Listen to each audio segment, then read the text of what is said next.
Hey guys, welcome to the Review Club episode 0. So, why are we doing an episode 0? Well, basically, we wanted to kind of talk to you about the game ratings that we're going to be using. So, you probably knew from like the teaser that we were showing that we're not going to use like a traditional scale system. Instead, what we're going to do is what we've been doing over the past few weeks, and that is ask you what kind of gamer you are. Now, that feels like a little bit like arbitrary, isn't it? But we have tried to kind of ask you guys this like through our personal answers to that community question of the week, and of course the community question of the week. We wanted you guys to really know what kind of gamer you are and how you would describe yourself.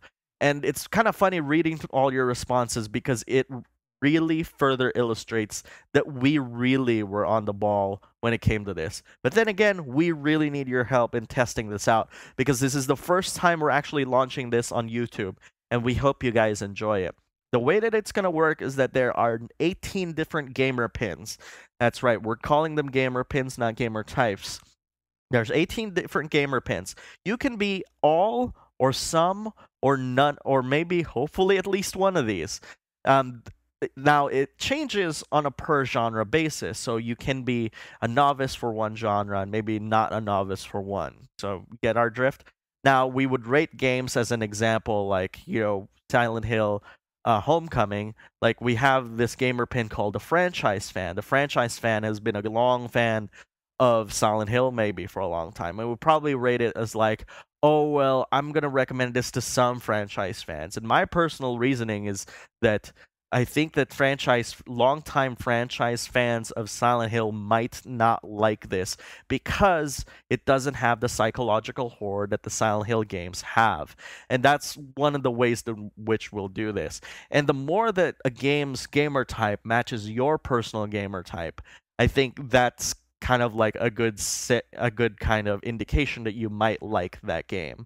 So let's get into the gamer pins because that's really why we started episode 0. So novices is our first gamer pin. People who don't have much experience with different types of games. These are what you call the casual gamers, but they're not. But it's not that they're casual. It's just that they're inexperienced in games. What's important to them is that the barrier of entry for learning new game mechanics should be very low, and the control should be very simple. Next one is cooperators. These are people who love playing with somebody else and utilizing their aid. What's important to them is that co-op is great fun, takes advantage of the co-op gameplay. The next one is competitors. People who try to perfect their game in the art of multiplayer. What's important to them? Well, that the multiplayer mode should have great depth and variety. It should also help them hone their skills and perfect whatever the hell they're perfecting. You know, very good stuff. Adventurers, people who like to explore every nook and cranny of a level. What's important to them is that they can explore an interesting and a huge and expansive world. So something like Grand Theft Auto, there's a lot of adventure there because you guys can just do anything, explore like nooks and crannies, go into garages, go through buildings and stuff like that. Lots of things to do. And lots of things lots of areas to explore also. Next one is chillaxers. These are people who play games to relax without having to brutally kill something. What's important to them is that the game has minimal amounts of gratuitous violence and no active killing. Flow is kind of like something like that. It's not too violent, but it's still fairly relaxing. Retro gamers are people who love older games or games that feel retro. This also pertains to aspects of games that feel retro. What's important to them is that the game resembles and channels older games.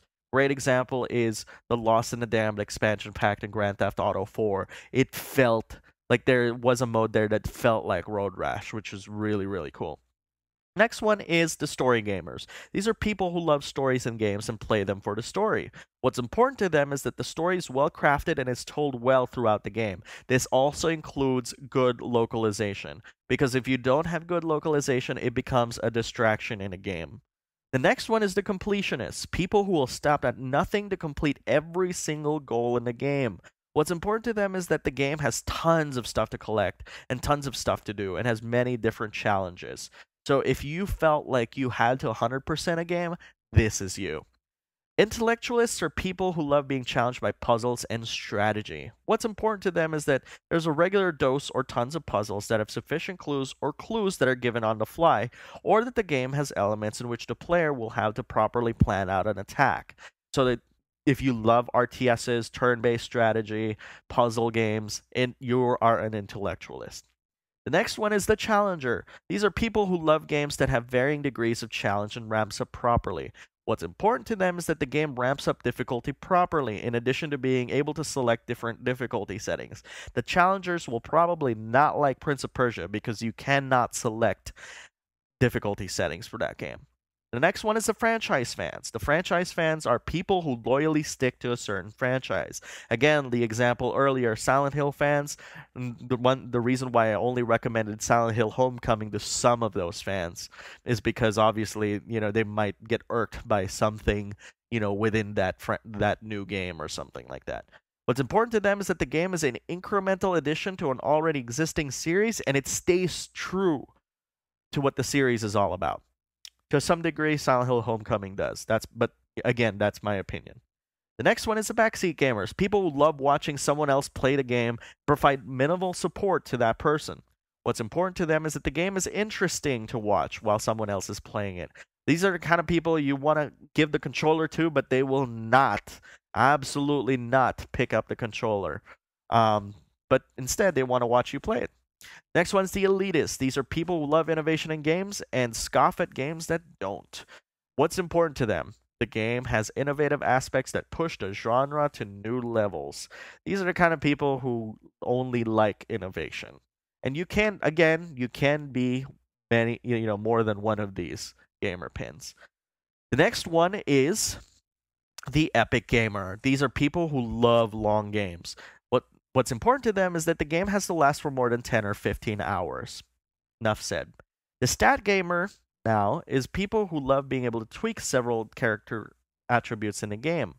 What's important to them is that the game has a system where the character growth is directly attributed to building up your stats, using boosters, experience points, tech trees, etc. So, stat gamers are also strategy gamers by nature too, because obviously there's tech trees. Of course, RPGs have that kind of stuff too. But people who love franchise games in sports games are also stat guys. Because obviously when you're doing that very important like trade with like another team, you gotta know what the other guy's stat is. The next one is the oral gamer. People who feel that the music and sound effects have a great effect in the mood and atmosphere in the game. What's important to them is that the game has music and sound effects that match the mood and feel that the game is attempting to evoke. Again, this is hearing, this is not visuals. The next one is visual, the immersive gamer. People who feel that the atmosphere and graphics of a game should contribute to the overall believability of the environment presented to the player. What's important to them is that the game has graphics and atmosphere that convince the player that they are living resident of the world they'll be temporarily residing in, despite what kind of system they play it on. So this has to be an umbrella type term for all the games. Last but not least is the anti-chillaxer. This was contributed by Zephyr from the forums.